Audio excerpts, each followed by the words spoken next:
જય દ્વારકાધીશ મારા ભાઈ અને બહેનોને. તો આગળ વધીએ આપણી પહેલી અપડેટ બાજુ એ આવી રહી છે ગીતા રબારીના વિશે.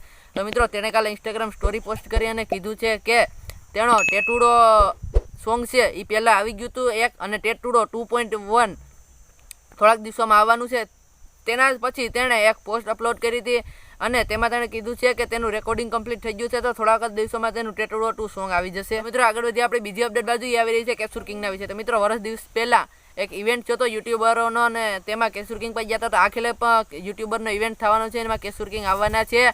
અમદાવાદમાં તે ઇવેન્ટ થશે ને તેમાં કેસુર કિંગને ઇન્વાઇટ કર્યા છે. તો મિત્રો આગળ વધી આપણે બીજી અપડેટ બાજુ ઈ પણ આવી રહી છે કેસુર કિંગના વિશે. તો મિત્રો થોડાક દિવસો પહેલાં મેં તમને કીધું છે કેસુર કિંગ સગાઈ કરવાના છે, એનું સાસરિયું ક્યાં હશે એવું તેને હિન્ટ દેતા કહ્યું છે કે થોડાક દિવસો પહેલાં આવ્યા હતા તે જીજે 32માં, અને તેણે પરેશભાઈને શું કીધું હતું તેનું તેણે હિન્ટ દીધું છે.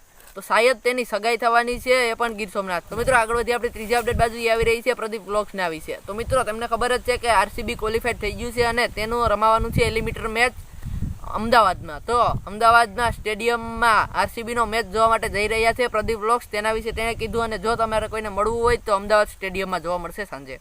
તો મિત્રો આગળ વધી આપણે ચોથી અપડેટ બાજુ આવી રહી છે ધવલ દોમણિયાના વિશે. તો મિત્રો તમને ખબર છે કે ધવલ દોમણિયાની બેનની સગાઈ છે, અને તેની સગાઈમાં આવવાના છે દેશ વિદેશથી મહેમાન. તો કોણ કોણ આવવાના છે તે તેના વ્લોગ્સમાં જોવા મળશે. તો નીચે ડિસ્ક્રિપ્શનમાં લિંક આવે, અહીંયાથી જોઈ આવજો. વધી આપણે પાંચમી અપડેટ બાજુ એ આવી રહી છે ટપ્પુ પરમારના વિશે.